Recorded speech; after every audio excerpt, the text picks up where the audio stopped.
If you would have Donald Trump in front of you, what would you tell him?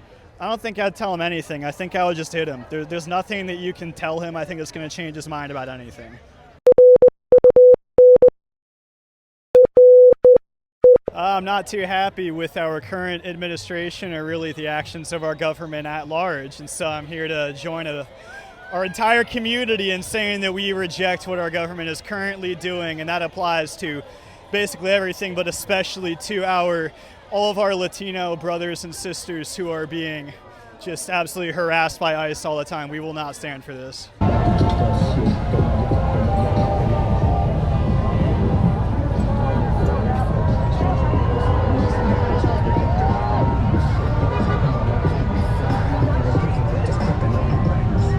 So what brings you here today?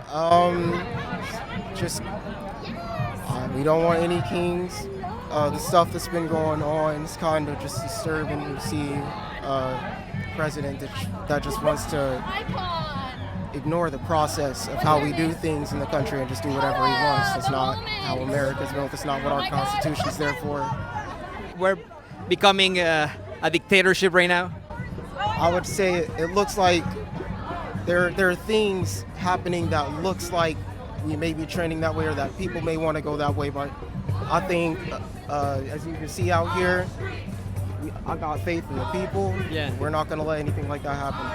It's America.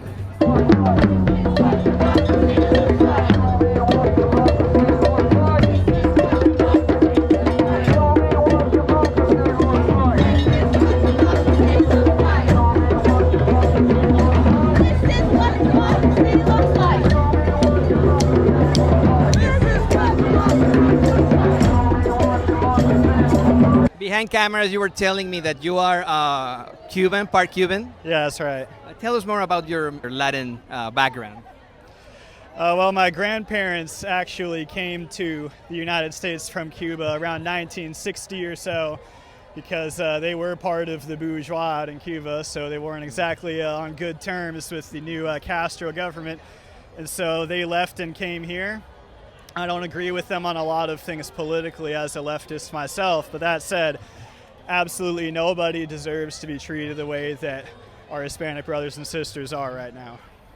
Yeah, I'd like to let me take the opportunity to ask you, as a young Cuban yourself, and we, usually Cubans here in the United States are completely against, Castro and the island right now. What do you think about what's happening in Cuba right now?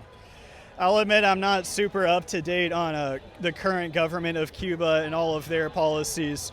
Most of my knowledge is from many decades ago from reading actually the biography of Che Guevara, and so I'm not all that familiar with how the revolution has been going the last few decades, but I also understand that they have been the victim of United States imperial repression for the past half century at the very least, and so anything bad that's happening there I think needs to be noted through that lens.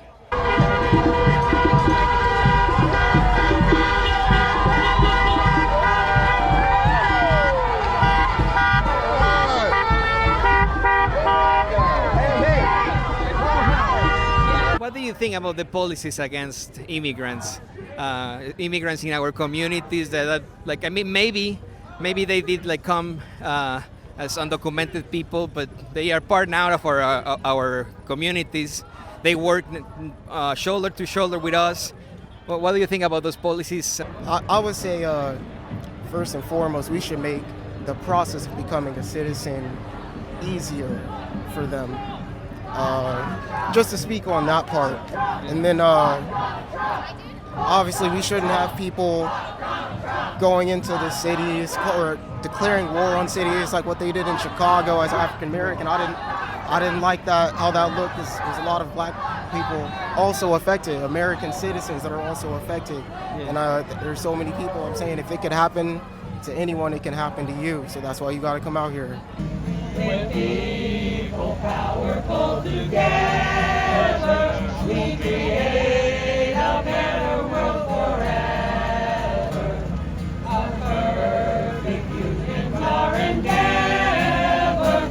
People power makes us strong. 2, 3, 4. Solidarity forever. Solidarity forever.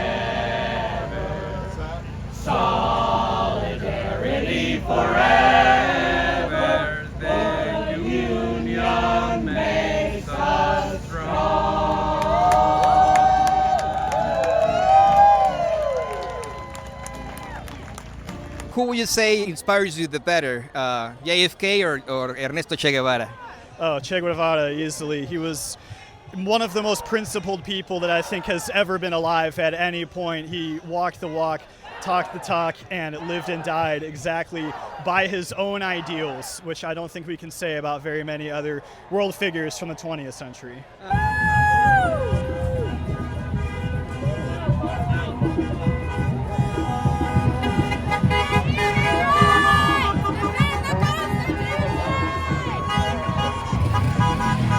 What would you do if it would happen here to your city, to Kansas City? Like, what would you do if at some point Donald Trump decides to bring ICE and the National Guard here to Kansas City? I would just say, do what you can, I'll do what I can, and just try to stay safe out there. Trump has got to go, hey, hey! Ho, ho! Donald Trump has got to go, hey, hey! Ho, ho! Donald Trump has got to go, hey, hey! Ho, ho! Donald Trump has got to go, hey, hey! Ho, ho! Donald Trump has got to go, hey, hey! Ho, ho! In social media, and you're very young, people your age, these chats and all have been saying that this is just a mockery. They're like listening to the speaker Mike Johnson saying that this was a paid protest. Are you paid? I wish, mate. Are you kidding? This is all for the love of the game. What would you tell to those folks that think that this is like a paid protest?